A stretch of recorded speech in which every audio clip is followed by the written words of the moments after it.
Today we're going to get inside the head of, well, arguably the world's greatest investor, Warren Buffett.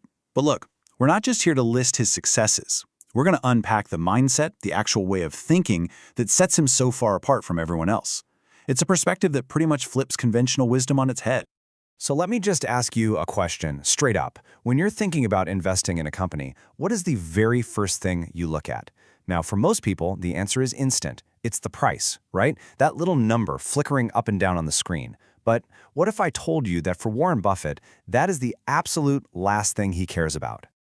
And this just shows you the two completely different universes we're talking about. On one side, you've got most investors totally glued to price charts, reacting to every single news headline, trading stocks like they're just flashing symbols on a screen. And then you have Buffett.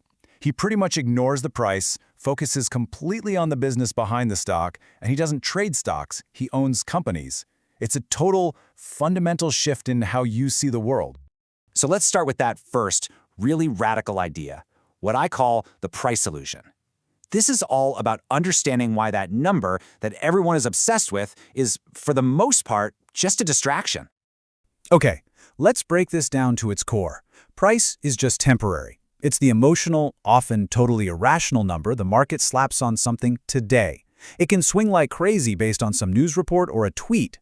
Value, though, value is fundamental. It's the real, lasting worth of the business itself. And confusing those two, well, that's the fastest way to turn investing into straight-up gambling. This brings us to the most critical mindset shift you absolutely have to make. You have got to stop thinking like you're trading little slips of paper and start thinking like you are a part owner of a real business.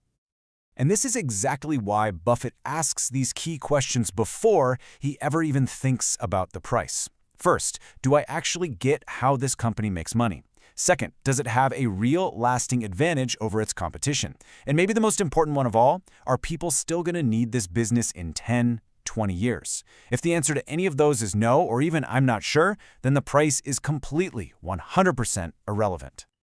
So, okay, if you're going to buy a business and own it for the long haul, what are you actually looking for? You're looking for what Buffett calls an unbeatable business, one that can actually defend itself from attack. Which, brings up a pretty good question, right? In a world with such fierce competition, how do the great businesses manage to stay great? It doesn't happen by accident. It's because they have a powerful defense mechanism. He calls this defense an economic moat, and I just love this analogy. Think about it. Just like a deep, wide moat protects a castle from invaders trying to storm the walls, an economic moat protects a company's profits from competitors. It's this structural barrier that makes it incredibly hard for anyone else to come in and attack their kingdom. And these moats aren't just theory, they come from real, tangible things. Like a powerful brand that people trust and will happily pay extra for. Or a company that can make its products so cheaply that nobody else can even compete on price. Or a business with such intense customer loyalty that people would never even dream of switching. Or maybe a product that's just ridiculously difficult to copy because of patents or some secret formula. Without one of these, a company's success is just fragile. It's temporary. Okay, so you've found a wonderful business, it's got a strong moat. Awesome.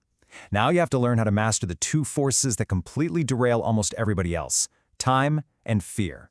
You see, for most people, these are enemies. But for a Buffett-style investor, they become your greatest allies. First up is patience. Honestly, the single biggest mistake investors make is being impatient. They try to time the market, jumping in, jumping out, but real wealth isn't built by being clever or trying to make the perfect move. It's built by letting a great business do its thing over many, many years.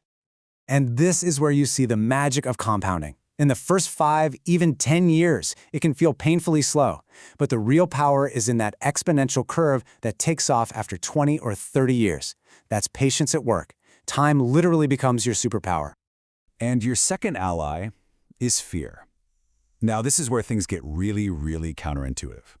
Buffett's famous insight is that the moment of maximum pessimism, when everyone is freaking out, is actually the moment of maximum opportunity. Think about it. When the market is crashing and everyone is panicking, your gut, your instincts are just screaming, sell, get out now. But for a true investor, that feeling of widespread fear is not a reason to run away. No, it's a signal to start looking around. Why? Because when fear takes over, all those wonderful businesses with their strong moats often go on sale. Fear is what creates a gap between a company's short-term price and its long-term value, and that creates the perfect moment for the patient investor to step in. Now, after hearing all this, you might be thinking this requires some kind of galaxy brain genius-level complexity.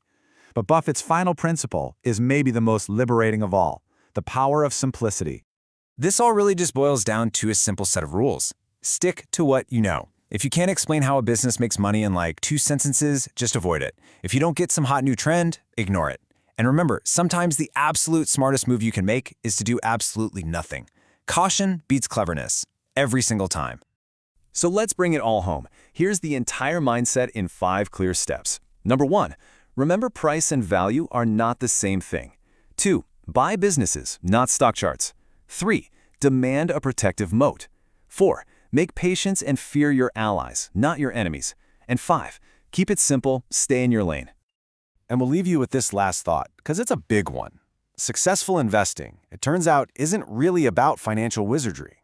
The truly difficult part isn't doing the research to find a great company. It's having the emotional discipline, the unwavering patience to just hold on to it through all the noise and all the panic and just let time do its magic. The real battle isn't with the market, it's with yourself.